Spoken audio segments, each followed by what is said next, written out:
Hello and welcome to Ears to the East and Neon. I've got to be honest, I'm looking through a list of all of Love Bites album names, and they certainly know how to paint a picture. Awakening from the Abyss. I mean, that already, that's got some like Lovecraftian sort of imagery there. And then Clockwork Immortality. That sounds like an episode of Black Mirror. Electric Pentagram. I mean, I don't, I just, the juxtaposition. And then, of course, they went nice and simple for their most recent and most successful. You see how I segued that? Yeah, Album, Judgment Day, the one that came out earlier this year, February 22nd. Wow. Yeah. So Love Bites are on a bit of a roll, aren't they? they are on a bit of a roll. I would say that their popularity as well is even bigger than it probably ever has been as well. Not only in terms of the album, but in terms of YouTube and recognition and reaction requests as well, getting traction. There just seems to be. There seems to be one of the few times where like the whole fandom is behind a band and just everything is buttery smooth and like everybody's happy at the minute, and it just feels like Love Bites is at that kind of like place at the minute where like everybody's just happy and going along with it, and it just seems to be a really fun time just in terms of the band obviously having fun, the fans having fun, and Yeah. yeah, the songs are just better than ever. I'm kind of interested because they had just over a year between their first three albums, like a year between the first and the second, just over a year between the second and the third. And then looking between like Electric Pentagram and Judgment Day, we got like a just over 3 year gap there, obviously mostly encompassing the COVID period. Now, obviously, COVID downtime is going to help a lot, but it's really interesting that they just picked up exactly where the trajectory left off sales wise. Really sort of shot up in the sales figures there. And I think as well, we were talking before. I mean, I've said on my channel a lot about how I just think Fami is such a perfect addition. No disrespect to their previous bassist, but I mean, Fami, you covered her a lot on the fact that she's a YouTuber, which means that she's a great addition from that sort of adding the social media element. But I also just think it's the juxtaposition of just how different Fami is from, they got that big regal energy, that big power and stage presence that makes Love Bite so cool.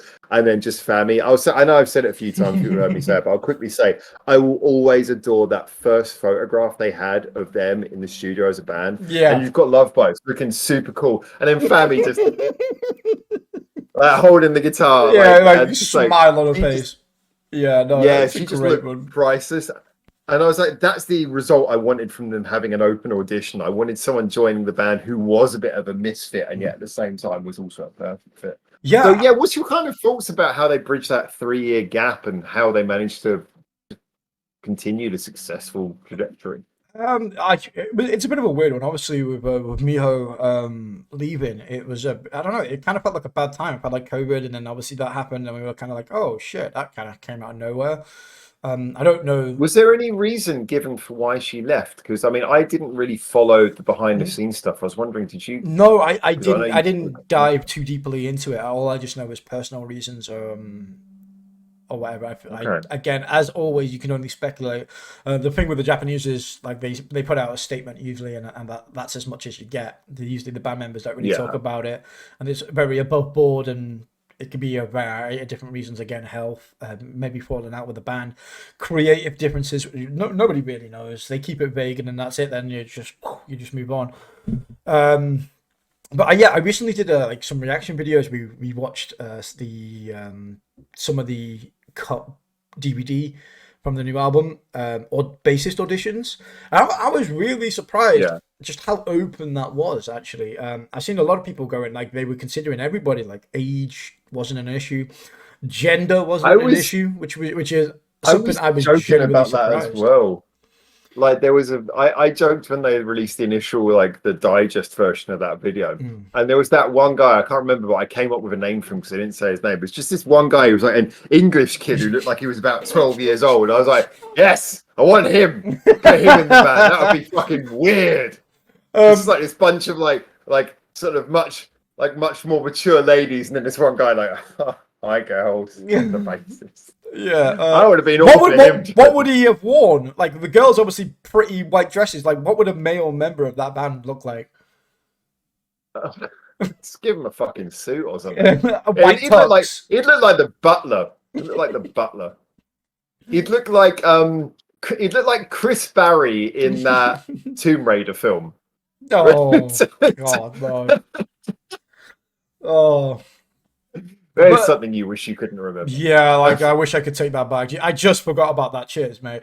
Um, it's gonna haunt my dreams for another couple of years. But yeah, no, I was really surprised. I was, I generally when they were seeking for auditions for a bassist, like admittedly, I never thought for a split second that it would be a male member. I instantly assumed that it was just going to be purely female because it was an all-female band. So when I watched that DVD and seen how like serious they were to like obviously having a male member and a few of them getting quite far, I was quite like, wow, okay. I mean, mad respect for them for doing it because I like to even consider it and it being based on skills.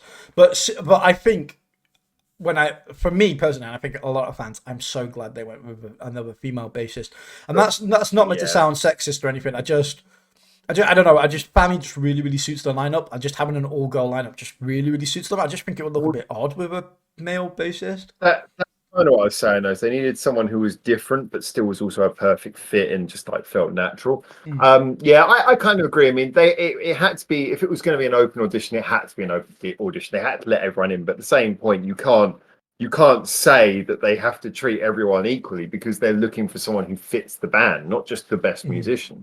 Yeah. So yeah, no, I completely respect their choice. But I think this sort of comes back to because I'm looking at the figures for Judgment Day, and of Mm. course this is the first album including Family, and critically they're all out. Their albums seem to be very well received, but I would say this is probably the most well received critically.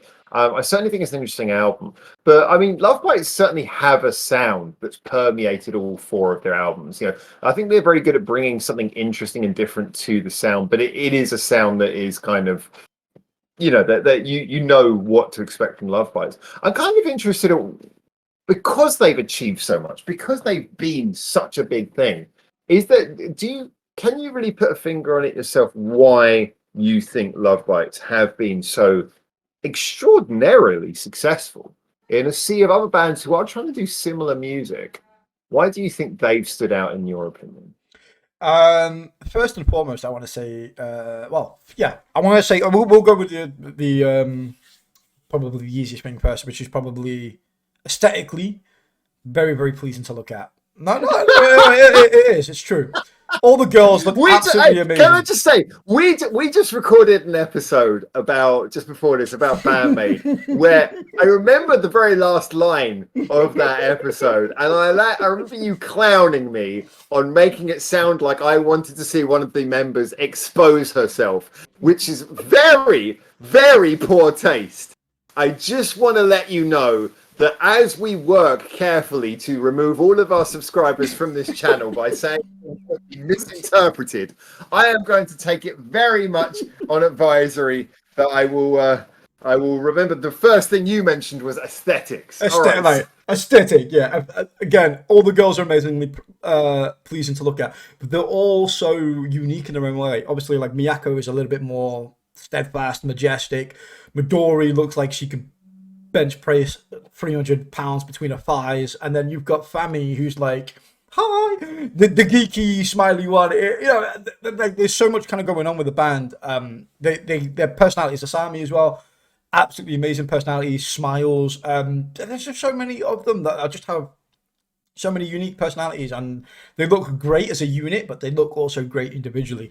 The second of all I want to say is the improvement of the songwriting as well. I think like many bands before them, Baby Metal, Bandmade, all those bands, like the truly successful bands, as they evolve their music, the songwriting improves, and they find their sound. Usually it takes a couple of albums, I think, and maybe like a couple of years for them to like really kind of nail it down. And I feel like we're approaching maybe the start of that. I think with Love Bites. I think I have no doubts that they're going to improve even more in the next couple of years once Fami's proper settled down and has maybe a bit more contribution into how like bass riffs and stuff work and all that. Yeah. I think like this first album, she was allowed to have a signature sound to sort of show her presence.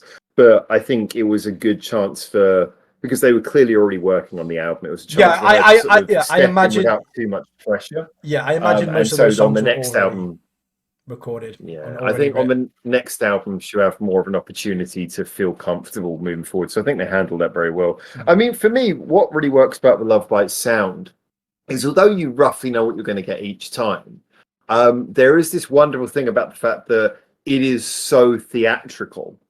We said this about Baby Metal, but it's a very different type of theatre. Here, it's that big, powerful Asami voice. It's I've said as well. I mean, I always point to the fact that my favourite song by the band is "Glory to the World," and I particularly mention the fact that whereas I'm not a big guitar solo person, you look at the guitar solos in that song, it's written more like classical.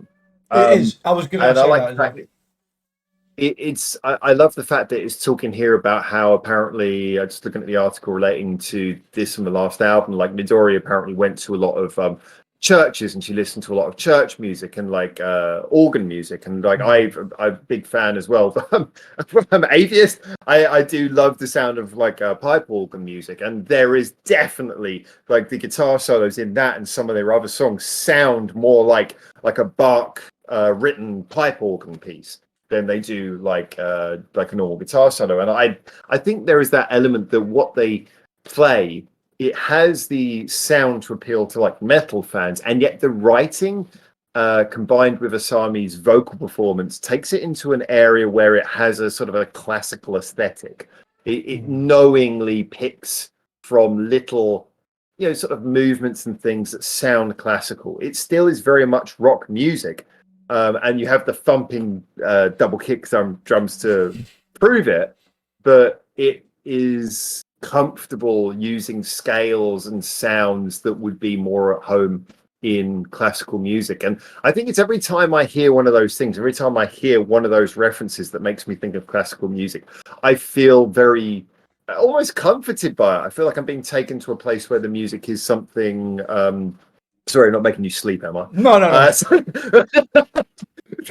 I, I feel like I'm being taken to a place where the music is being written by a band who want to do more than just I'm listening to a band who actually want to, you know, write songs. Yeah, I love that combination of energy and a bit of intelligence is really engaging. yeah. So I I think think they're just smarter. yeah, I think that as well. They're smarter. I don't think they're more, like I said, they are classically trained, most of them as well. And I compare their solos not too much as like two guitars kind of like going off against each other, but two guitars syncing. Like to me, it's Mm. like modern day Beethoven.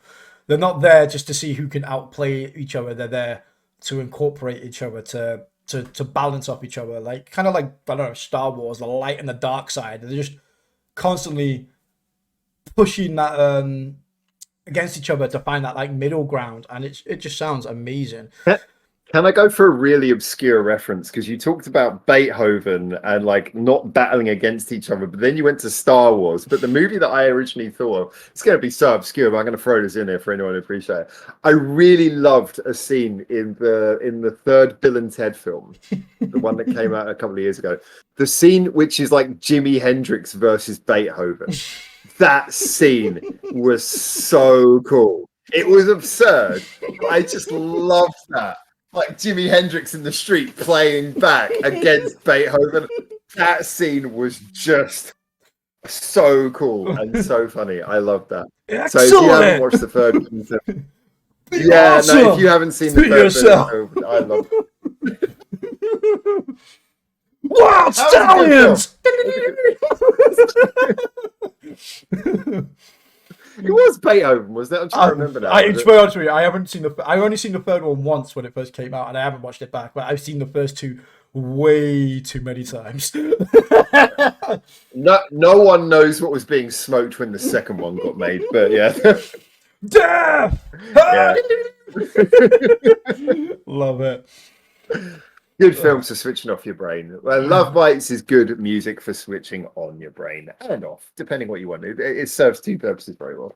But yeah, so there we go. Love Bites. I think they're definitely well, we talked about them a lot, but it's nice to sort of bring them into the conversation on Ears to the East. But yeah, I really think it's interesting for a band who don't massively change their sound, which is usually a thing that I very much appeals to me. I really, you'll get letting the cat in, aren't Yeah, you? I have let I the cat in. really I really have become like surprised and by how much I've just enjoyed Love Bites. Not the sort of thing on paper I would normally gravitate towards, but I just think they're just quality items, you know. So really enjoyed them. All right. Anyway, you know what it is. Yes, Get in the Mr. comments. Tell Howard. us what you think, guys. I will take over the world.